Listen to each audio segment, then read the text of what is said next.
This episode is brought to you by Babbel. With Babbel, you can start speaking a new language in just 3 weeks. Babbel has helped me learn real-life conversation skills for trips to visit family in Germany. Babbel's courses make it easy to pick up on how to order food, ask for directions, and more without consulting language apps or my extremely patient husband. It's super cool. Oh, sorry. I mean, super cool.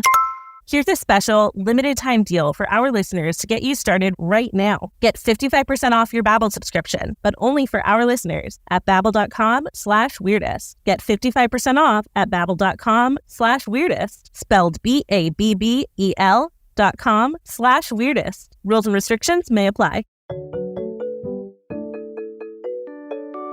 At Popular Science, we report and write dozens of science and tech stories every week.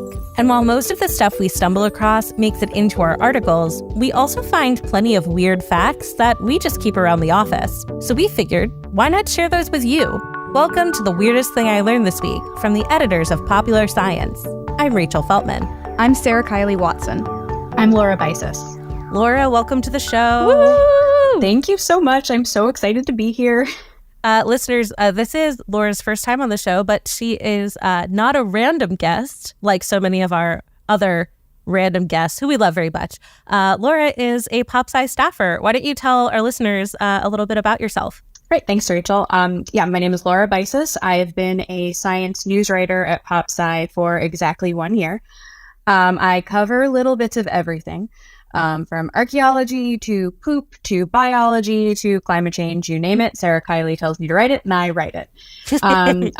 Before PopSci, I worked at NBC News for about 10 years, and then went back to grad school when I decided I wanted to focus on science journalism a little bit more, and got my master's degree from Columbia.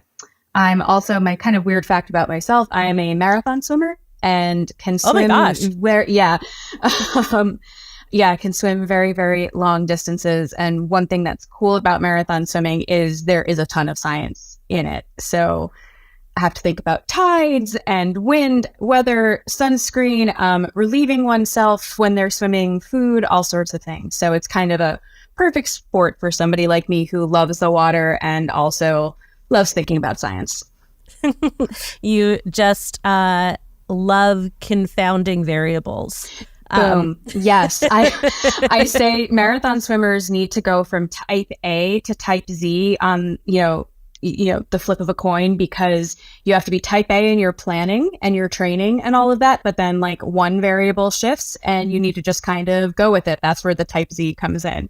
If the wind changes, or if tides may be a little bit behind, or somebody in your crew gets sick, certain things like that. So that's kind of like the fun exercise of it, is going from like the rigid training schedule to, all right, let's go with it. I think that would destroy my psyche, but I love that you love it. I could keep asking you questions about this all day, but instead, let's get into the show.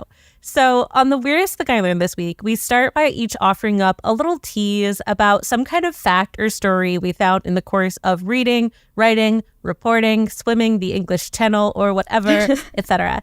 And then we decide which one we just absolutely have to hear more about first. Then once we've all had time to spin our little science yarns, we reconvene and decide what the weirdest thing we learned this week actually was. Asterisk, not really.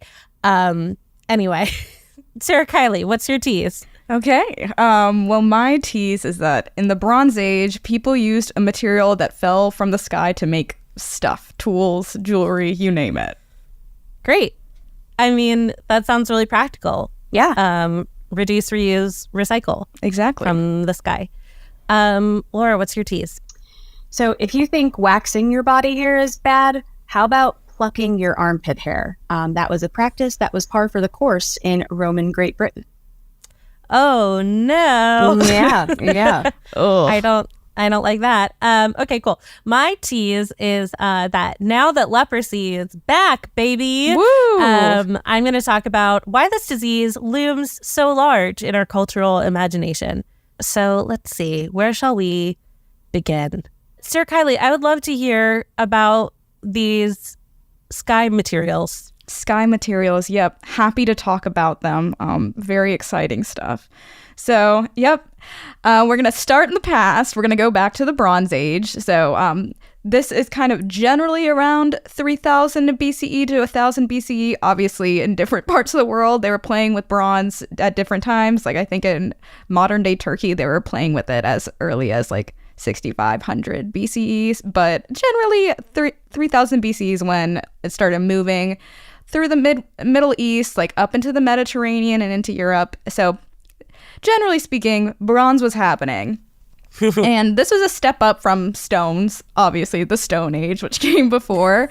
Oh yeah, so humans during this time graduated from rock tools to metal tools, namely, bronze.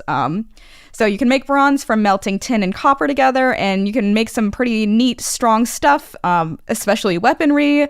Bronze is quite a bit stronger than just copper, and things like bronze spears, swords, shields, armors, axes, halberds, daggers, bows, arrows, clubs, and mallets all became commonplace, replacing or complementing the previous era's stone tools. So pretty exciting stuff for... I feel like you could be a like Bronze Age QVC host. Oh, I would. Oh, absolutely. Just that run of tools you just gave was really just perfect. Yeah. Please continue. Taking out my Bronze Age credit card right now. Oh yeah, sounds great. The bronze card. But yeah, we love.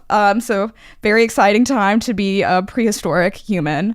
But obviously today we know there's a lot of stuff that's stronger than bronze, and one of them is iron. And we use a lot of iron in the modern world. And there's a ton of iron, actually, iron ore on our planet. But the problem is, it doesn't work as iron ore. It's just it doesn't work. It doesn't. Right. It's not what you want it to be. Sure. The USGS puts reserves for the whole globe at about 800 billion tons of crude ore as of last year. So there's a ton, but it's not usable. And to make it usable, you really have to know what you're doing. There's quite a science to it. So I'm going to talk to you guys a little bit about the art of smelting iron, which is something I was trying to figure out all morning. So fast forward, after the Bronze Age came the Iron Age. So somewhere around 1200 BCE to 600 BCE, again, people were messing with different metals at different times, at different places on the world, but this is a general estimation. There's some prehistoric iron doodads that date back way before this, but this is around the time when people are figuring out, okay, this is how we smelt it. And so to make iron ore into usable iron, you have to heat it up a lot more than bronze. And there were a bunch of different figures on the internet, but all of them were in the thousands of degrees Fahrenheit. 3000 degrees Fahrenheit is one that sticks in my mind. So very, very, very hot. And you had to make these brand new, better furnaces in which you'd heat up iron ore with charcoal. And when you did that, it would make a spongy lump of iron and slag that was then hammered to remove all of the slag, according to Encyclopedia Britannica. And then you'd have to keep heating this iron up in the bed of charcoal. You'd harden it, heat it, cool it, heat it, cool it, heat it, rapidly over and over, and then you'd hammer it and heat it, and you just keep doing this over and over and over again until it was in the shape that you desired. And so this was obviously not as easy as making bronze, pouring it in a cast, and voila, here's your hammer, axe, etc. So these early iron things didn't really look as refined necessarily as the peak Bronze Age tools, but they were stronger, which was important. But there is iron that exists, out there on this planet and elsewhere that exists in the metallic function. It comes ready to use. We love it. But it's not exactly easy to find. And one way that you can find iron that's ready to use is in meteors. So falling space rocks sometimes held this magical, tougher material than, anybody was able to make in the Bronze Age. So voila, we have meteoric iron. And so researchers as of late have been able to find out if ancient tools that came from this planet or from outer space. And the way that works is kind of taking a peek at the chemical composition. So one French researcher, Albert Jamon, perhaps, he in 2017 he like did a huge chemical analysis of a bunch of pre-Iron Age iron tools. So we're talking about before anybody was smelting, people were still using iron, and it's kind of like, where the heck did they get this? Because there is iron on Earth, but who smelt it? Smelt it. Yes, it's been forged but not smelt. That was the thing. Right. There's been forging iron for a long time, but the smelting didn't come till later, so we've got a mystery. So he took all of these gadgets, which I'm going to give you another QVC list of. So we've got Egyptian beads from 3200 BCE, a dagger from Turkey 2500 BCE, a pendant from Syria 2300 BCE, axe from Syria 1400 BCE, and several things from China 1400 BCE, and then the dagger, bracelet, and headrest of King Tut, which was from 1350 BCE. So a bunch of cool stuff, all before smelting iron was in any of those places. So he checked them out using, let's see, a portable X-ray fluorescent spectrometer, which sounds very fun. To determine if the pre-Iron Age iron treasures used space rocks or were simply smelted before smelting was a big deal, he and his team chemically looked at the ratios between iron, nickel, and cobalt to determine the metal's origin. Telluric iron, or iron native to the Earth, is typically around 3% nickel. Taenite and kamacite, which are the two most typical kinds of meteoric iron, have a nickel mass of at least 5%, going up to like 65%. And cobalt is hardly present at all in telluric iron. Not to mention telluric iron is super duper rare. There's really only one major deposit on the planet, and it's in Greenland. So like 5,000 years ago, getting iron from Greenland to Egypt would have been like even more miraculous than finding it in a meteor. You know what I mean? So yeah. Perhaps that is the great mystery, is like if there is any of this stuff out there. But so this French researcher, he did this analysis, and all of the knickknacks that were listed were in fact meteoric iron.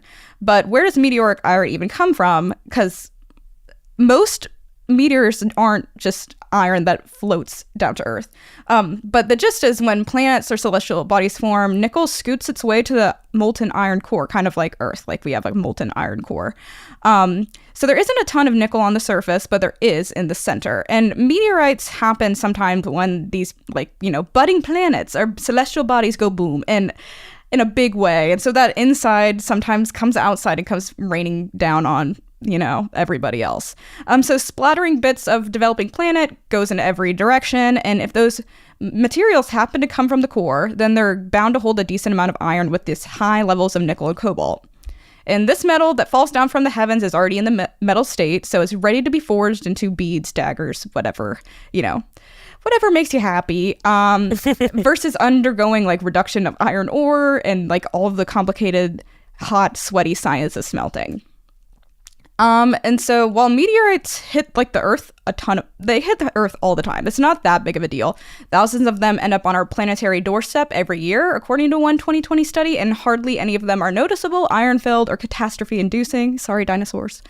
And New Scientist estimates that out of the 63,000 meteorites we found and noticed, so the ones that we have spotted, 6% are iron-rich. So the rest are just cool space rocks. So not that meteorites are like a super rare occurrence, but it's pretty rare that they are going to be iron rich enough that you could, you know, turn it into cool stuff. So space iron tools, they're rare beyond rare. And thus far, we only found like 55 examples, and they've all come from 22 different sites across the globe. And one of them is a relatively recent find, and this is the one that kind of led me down this rabbit hole, which... yay! But it's a 1.5 inch long, 2.9 gram arrowhead that was discovered in the 19th century in a late Bronze Age lake dwelling community called Morgan in Switzerland. And so very, very recently, scientists found this in like the back of like the Bern History Museum or something. And they did some analysis, and they were like, oh, okay, this has got to be meteoric iron.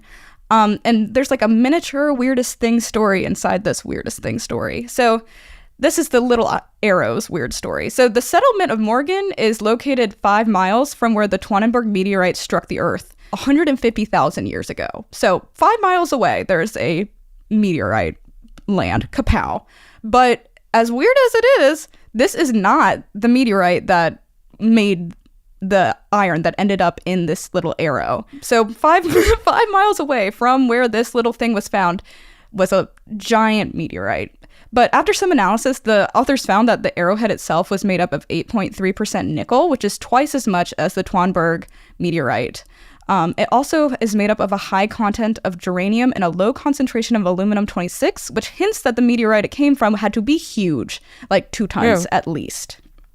And so 3 such meteorites have hit Europe, one in the Czech Republic, one in Spain, and one in Estonia.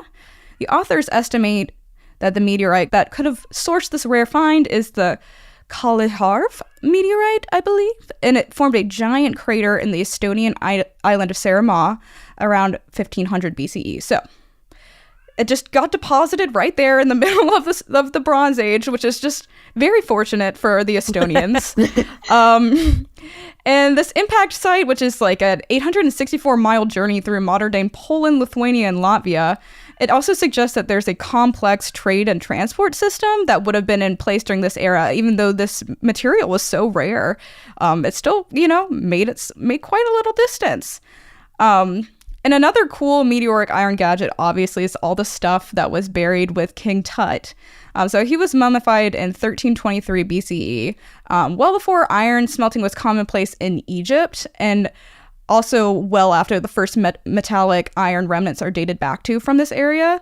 So the first use of metallic iron in Egypt dates back to 3400 BCE, which it predates even the pharaohs and the state of Egypt itself. So they were using meteoric iron a really long time ago in Egypt, and they would not figure out how to smelt until much later. But anyway, there's no evidence of smelting iron until like 6th century BCE. So just to show how long a history space iron has in the prehistoric world, it's very, very weird.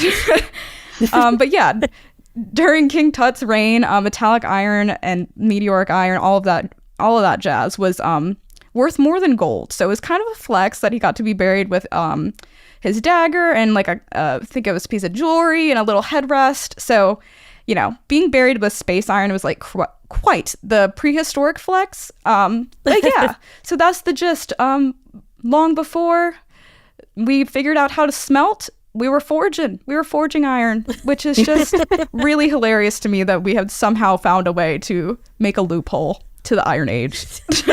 Yeah. Work smarter, not harder, just go looking for space rocks. Yeah. And just thinking about the rarity, like not only does it need to have the right composition, it needs to land in the right spot on Earth. Like statistically, those chances sound like crazy. Yeah, and it can't be buried. Like I think most of the meteor stuff, like because I think the Twanberg was like a little bit under the ground. Obviously, it had fallen a long time ago. So they're like, yeah, I don't think people were digging these up. Like they just like saw space rock and were like, I bet I can make something cool with that. Yeah. And they did. And it happened to be the stuff that we still use today to build all our stuff. Wow. So fun. That's really cool. All right. We're going to take a quick break and then we'll be back with some more facts. This episode is brought to you by Babbel. Picture this. You're sitting at your family's Thanksgiving dinner and you surprise everyone around you by starting a discussion in a brand new language. Start today and you'll be ready to say, pardon my French, because with Babbel, you can start speaking a new language in just 3 weeks. Babbel is built with science-backed tools like spaced repetition and interactive lessons created by real language teachers and voiced by real native speakers. And Babbel's advanced speech recognition is like having your own personal language coach to improve your pronunciation. Babbel has helped me learn real-life conversation skills for trips to visit family in Germany. Babbel's courses make it easy to pick up on how to order food, ask for directions, and more without consulting language apps or my extremely patient husband. It's super cool. Oh, sorry. Super cool. Babbel's wide range of learning experiences means there's always a way to fit in a Babbel session. From self-study app lessons to podcasts to live classes. Babbel live classes are available 7 days a week at all times of the day and taught by certified teachers, so you can learn on your schedule. Here's a special limited time deal for our listeners to get you started right now. Get 55% off your Babbel subscription, but only for our listeners at babbel.com/weirdest. Get 55% off at babbel.com/weirdest, spelled BABBEL.com/weirdest. Rules and restrictions may apply.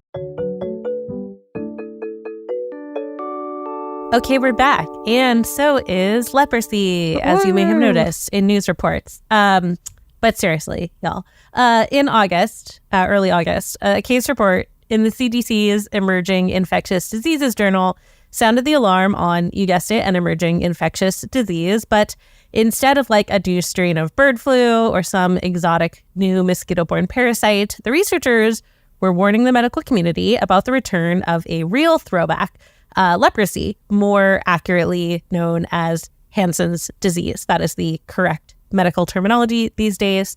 Apparently, cases in the Southeast have doubled over the last decade, and Central Florida has had a disproportionate share of reported cases, 81% of the 159 cases in 2020, to be exact. So truly disproportionate. We're not talking a slight bump. No. And to such an extent that the researchers think that Hansen's disease, aka leprosy, may now be endemic in Central Florida, which means there's a consistent ongoing presence of the disease as opposed to occasional outbreaks when someone brings it in from somewhere else, which is what the U.S. thought its relationship with Hansen's disease was like these days. But not anymore. So we got to get with the program. So similar to news reports on cases of the plague, which, yes, people still get, this one set off a lot of like frantic headlines about like, quote, biblical diseases being back on the rise. And Hansen's disease is like probably the most commonly referenced and least understood infectious disease in history. So I wanted to take some time today to talk about how it got that way and like what the facts are. Because yes, you should care that this previously sort of eliminated infectious disease is possibly endemic again in the US. But also, it never went away. Lots of people have been getting this disease around the world every year, forever. And it is actually much less scary than most people think, and there's a lot of stigma around it, and there shouldn't be. So, the facts. Yes, Hansen's disease, which is caused by the bacteria Mycobacterium leprae, and then also there's a new one a few years ago that they found called Mycobacterium lepromatosis, but it's all the same. It's not like this is like a scary new bacterium that's doing different things. It is contagious, but it is extremely hard to catch. We aren't even exactly sure how it's transmitted because we know that casual contact, like on the order of sitting next to someone on public transportation or shaking hands with them, is not enough to transmit it. It's been called a wimp of a pathogen by some experts because it dies pretty much instantly once it's outside the body, which, of course, many people know from conversations around like flu transmission and COVID transmission, that is often not the case. But like these leprosy bacteria, once they're out of a host, they're like basically done for. So you don't have to worry about like touching surfaces. And it's possible that the bacteria spreads through droplets from coughs and sneezes. That's like the prevailing theory. But in any case, it seems like you only run the risk of catching it from someone if you have like really prolonged close contact. Also, side note, you can catch leprosy from touching or eating an infected armadillo. The 9-banded armadillo is known to carry the disease. Humans are actually thought to have transmitted it to armadillos about 500 years ago. So that's on us. Oh my gosh. Are the red armadillos in Florida like okay? So I don't know how the armadillos in Florida are doing specifically, but it is like among the species. I think I remember seeing that that like 20% of the population has it. Oh wow. But yeah, but I think because their lifespans are shorter, and I'll get into it in a second, this bacteria grows really slowly. So I think it tends to be less of an issue symptomatically for them. But I'm not an armadillo scientist. So red squirrels also actually were recently found to carry it too. And it's thought that maybe the frenzied trade for their furs during medieval times in Europe may have fueled an epidemic at that time. And back to transmission. Don't eat armadillos, just a side note. There you go. Even if you're in close contact with a person or armadillo with Hansen's disease, you are extremely unlikely to contract it because 95% of people who are exposed do not become infected. It seems like only about 5% of the population is actually susceptible to infection with this bacteria. Most people's immune systems are able to just brush them off. So obviously, like being immunocompromised may factor in, but there also seems to be a genetic factor. So certain genetic variations seem to make people more susceptible, and probably around 5% of the population has them. And so what's interesting is that means it can seem to sort of run in families, which led to some of the confusion around what this illness was and how it was transmitted. But that's just because family members are more likely to share the trait of being susceptible to it. So then if they also happen to be in a situation where they're exposed to the bacteria, then you'll see multiple family members becoming ill. And even if you are susceptible and you are exposed, the bacteria grows so slowly that it can take years or decades for you to develop symptoms. So you may be starting to guess that like all of this combined to create an illness that seemed like very mysterious in its ways. She moves in mysterious ways, leprosy.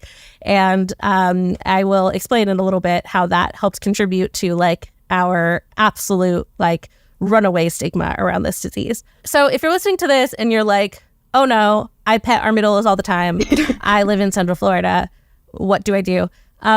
Here's what to look out for. The first noticeable signs of Hansen's disease, it's often like a development of a pale or pink colored like patchy rash on the skin. And usually the telltale sign that it's Hansen's disease and not some other skin rash is that those bits of skin will be insensitive to temperature or pain. So contrary to like a lot of sort of pop culture portrayals, there isn't, it's as far as conditions that give you skin involvement go, it's like not particularly gruesome. There's not, you don't have bulbous, oozing things, though obviously if you do, you still deserve respect and compassion and love.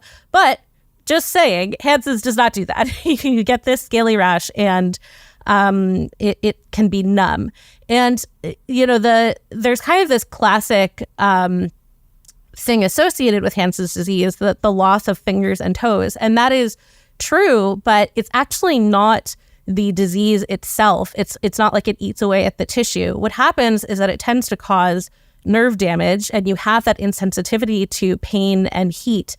And if that progresses without treatment, people become really prone to small injuries and wounds that cause infections, very similar to like severe or untreated diabetes can lead to some really severe foot problems because you just don't have sensitivity in your foot. So it is quite common for there to be like some eventually pretty gruesome tissue loss, but it's a secondary effect, not the bacterium itself, which I did not know until today. So that's a thing I have learned. Luckily, the disease is really easily treated with antibiotics, and you stop being contagious, as little contagion as there is.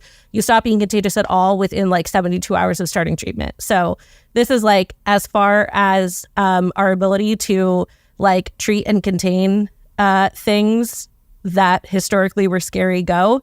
It's like pretty clutch. Of course, we still don't like to see diseases that we treat with antibiotics spreading because there is always the concern that increased antibiotic resistance is going to become a problem. So I would still say like don't be casual about the recurrence of perhaps endemic Hansen's disease, but like don't be weird about it. It's just an infection. There's nothing to worry about other than getting antibiotics and calling your doctor. So how did we get this overblown idea of what Hansen's disease / leprosy is? Our oldest physical evidence of the disease dates back to 4,000 years ago, a skeleton found in India that showed signs of bone lesions that can occur if the disease is left untreated. Again, this is similar to syphilis, very common STI on the rise. Syphilis absolutely is a huge public health problem if it's not treated and contained, but also it's nothing to be ashamed of or terrified of. Like, if you get it, you get antibiotics, you're going to be okay.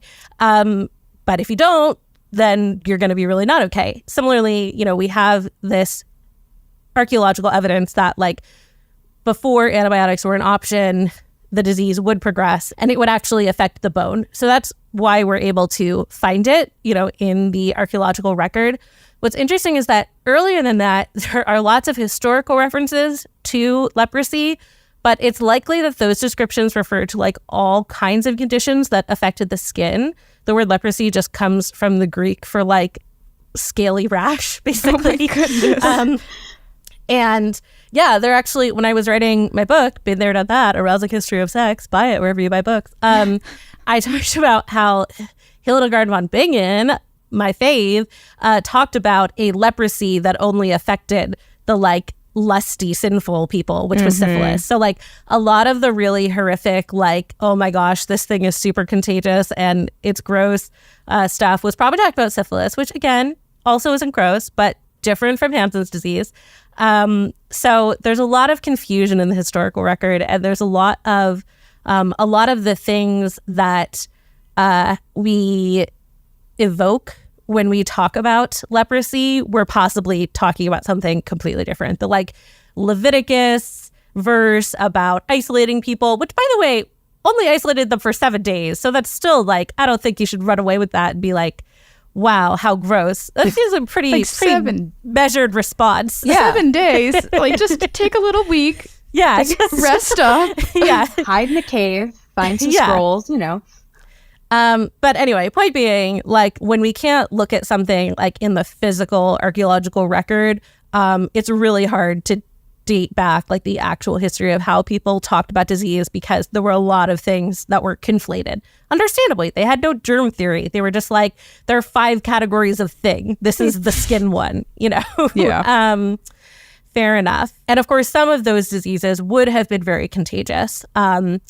And so we have this conflation of many diseases, the lack of certainty about how and when someone might contract Hansen's disease specifically, because again, it can take like 20 years for symptoms to emerge, similar to syphilis, really. So it's like very hard, especially sort of like pre-modern epidemiology, to like contact trace your Hansen's disease. And again, like because of this genetic component, sometimes it would seem like a whole family got it. So that uncertainty, I think, just really bred a spookiness around the disease. And that stigma seems to have really like peaked in Western Europe during the Middle Ages, when people with Hansen's disease were sometimes said to literally be doing their time in purgatory while still alive. Oh my heavens. Like, right. Though that was actually kind of the more positive take, because otherwise other people were like, well, they're being punished. Like, this is okay. Like they did something to make this happen. And if you're in purgatory, at least you maybe have a shot. Like, it's right. not a, well, yeah. At this time, the prevailing belief was that everyone had to do some time in purgatory. Yeah. It was not a good time to have a soul. The Middle Ages in Western Europe, and so there were some people who were actually like, oh, like this is actually like it was almost like a suffering of saints kind of thing. We're like, wow, they get to get it over and done with while they're on Earth.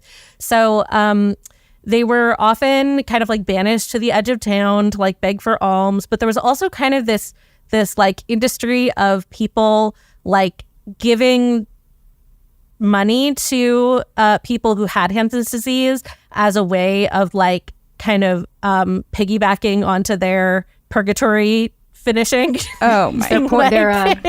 Their heaven point, if you will, exactly. something like that. Yeah. Something like that. What a time to be alive. So we don't know for sure like where the first place was that they isolated people with Hansen's disease specifically, but definitely they were doing that in the Middle Ages in Europe. And that continued in the US. It was only in 1975 that policies that isolated people affected with Hansen's disease were disbanded. Until then, that was the U.S. policy.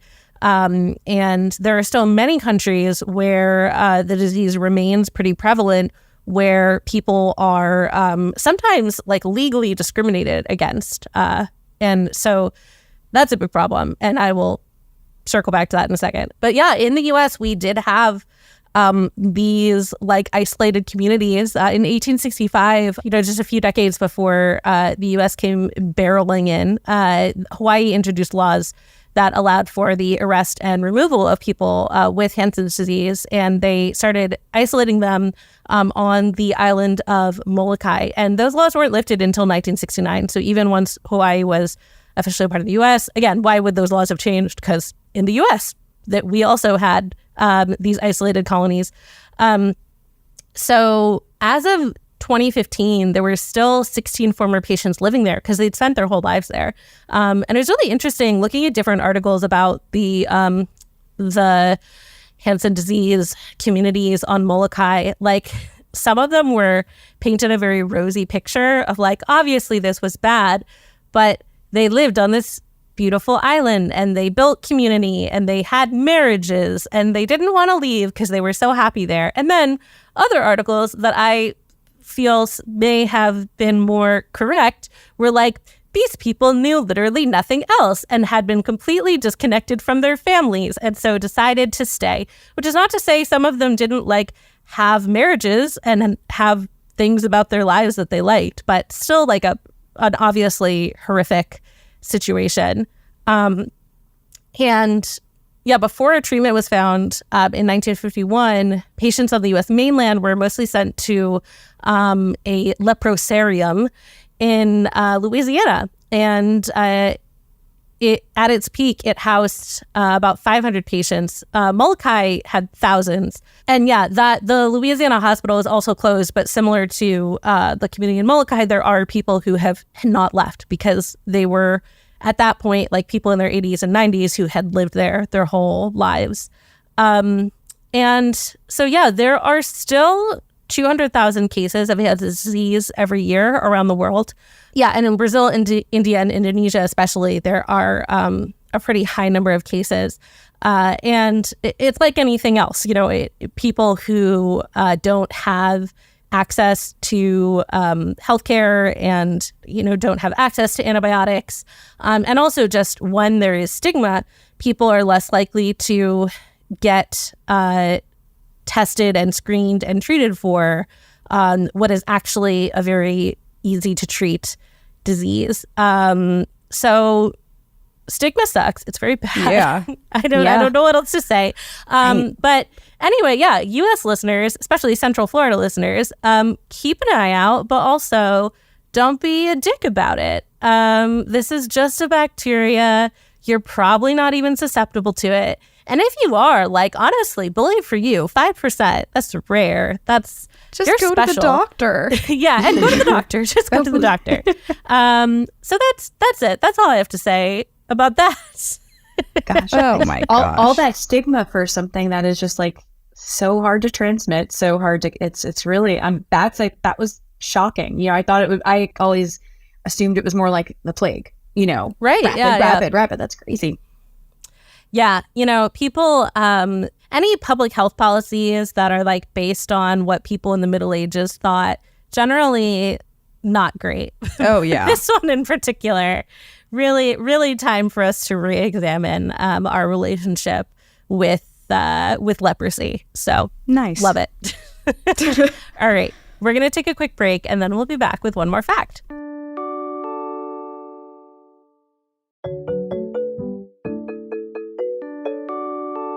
Okay, we're back. And Laura, I'm not going to say I can't wait to hear what you have to say because I'm a little scared. But please tell us more about hair removal during the Roman Empire. I mean, it's perfect that this is for the summer because, I mean, especially if you're a female identifying person, summer is, oh, wait, did I get that patch on my legs with my razor season? You know, is this part shaved? Okay. It's a pain.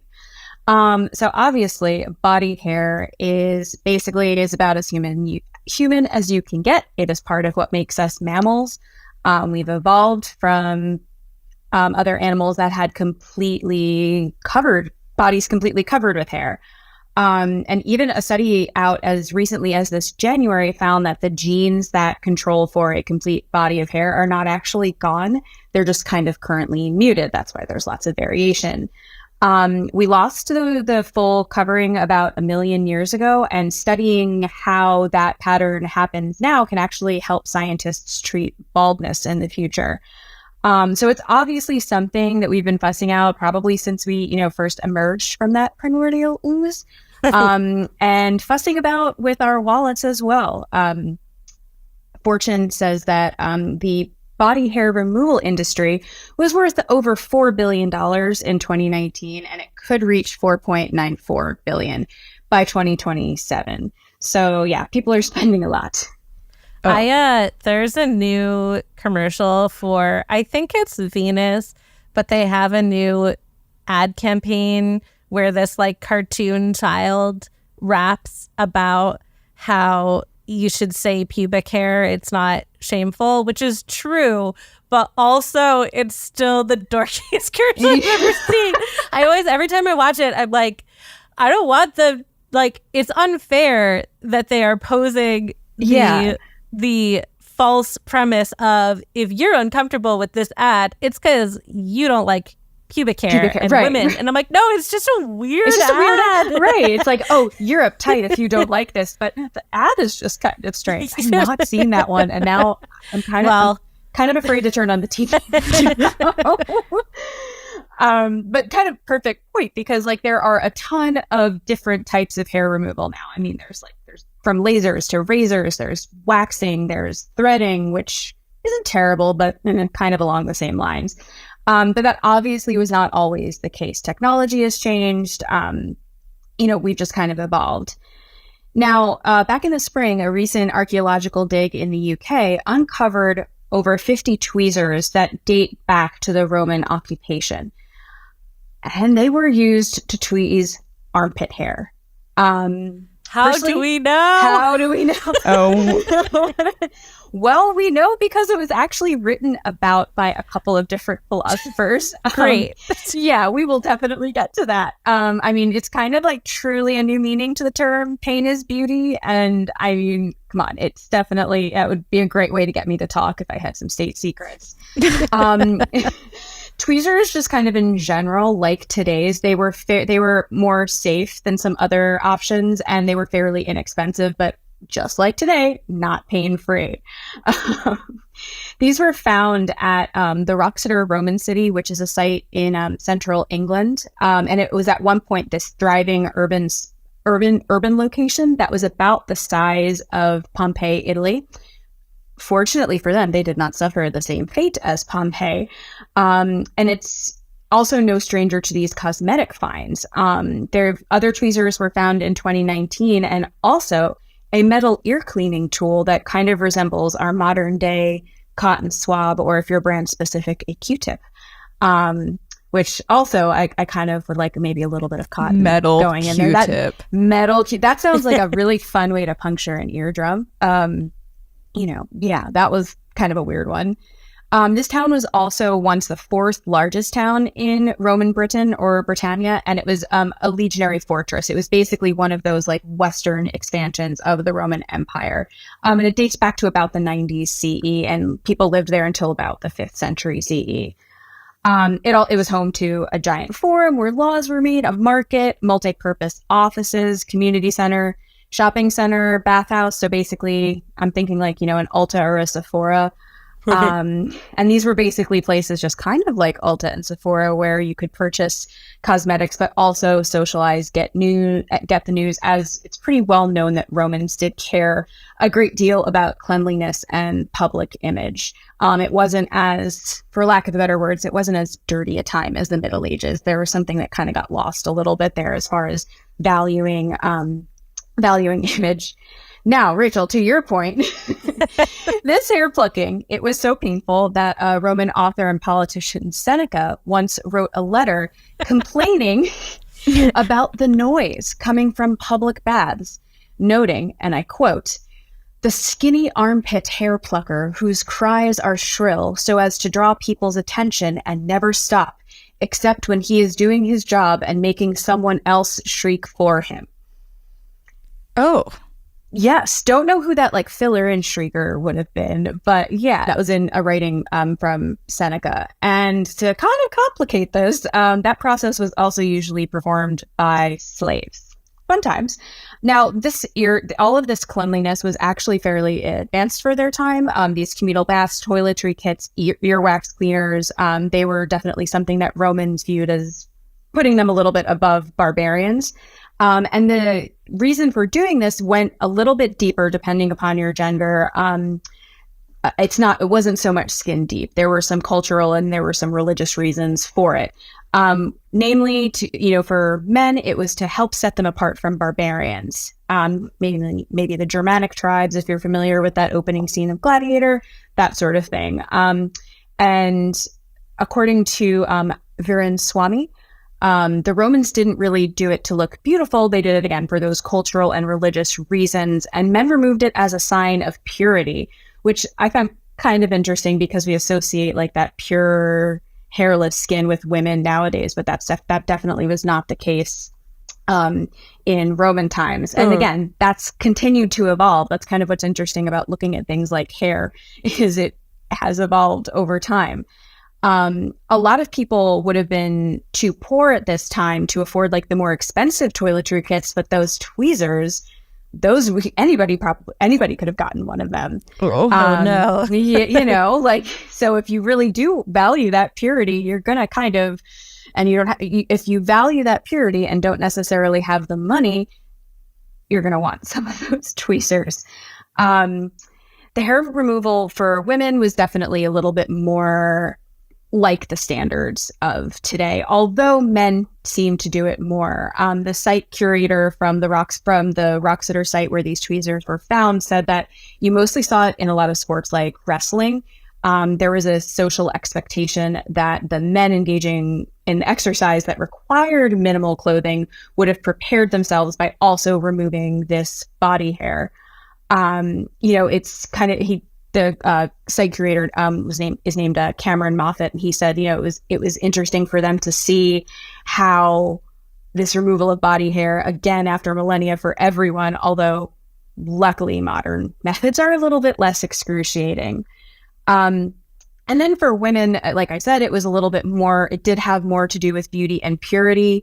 They wanted it to get a man, basically. That's the part that hasn't changed. So while the female idea of body hair has changed a little bit more, or the female idea has stayed the same, that male idea has kind of.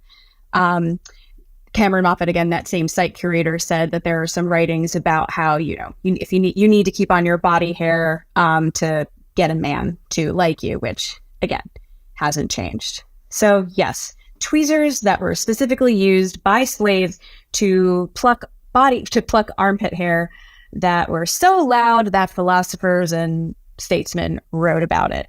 Wow. Yeah. Much to unpack.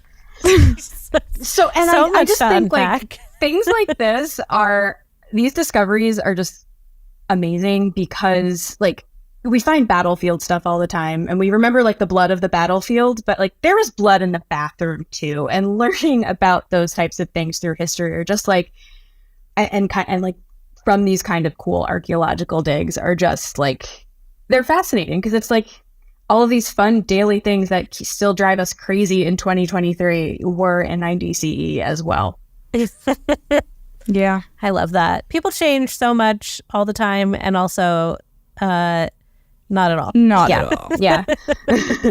Wow. Yeah, some great stuff today. I love thinking about not just how beauty standards have changed, but how our like methods have changed. I don't know. I feel like we talk a lot about like sort of more recent historical eras where people like put poison on their faces, etc. Yeah. And I don't think we talk enough about like the Roman Empire like ripping hair out of their armpits. We've always been giving one. ourselves a hard time to like look quote unquote good. Like it has never been great. I think we're also like quick to say, oh, it's TikTok's fault or social media's fault. It's like, these people didn't have TikTok and social media, and they still had these ridiculous body standards that, their wrestlers needed to be hairless.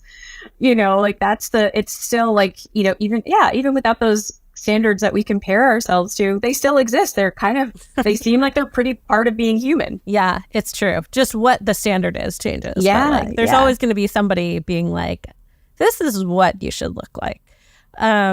This has been a blast from the past. I've enjoyed. It's been a blast from the past. I'm sure glad I do not live in a time when people were writing about how loudly I screamed when I tweezed my armpits. And I love antibiotics. Yeah. Right? And also, and relatedly, probably. Yeah. Honestly.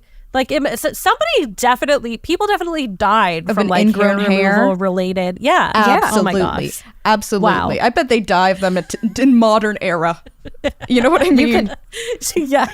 You could have that sophisticated Roman plumbing, but if, some sort of bacteria gets into that plumbing, not good. Not good. The Weirdest Thing I Learned This week is produced by all of our hosts, including me, Rachel Feltman, along with Jess Bodie, who also serves as our audio engineer and editor extraordinaire. Our theme music is by Billy Cadden. Our logo is by Katie Beloff. If you have questions, suggestions, or weird stories to share, tweet us at weirdest_thing. Thanks for listening, weirdos.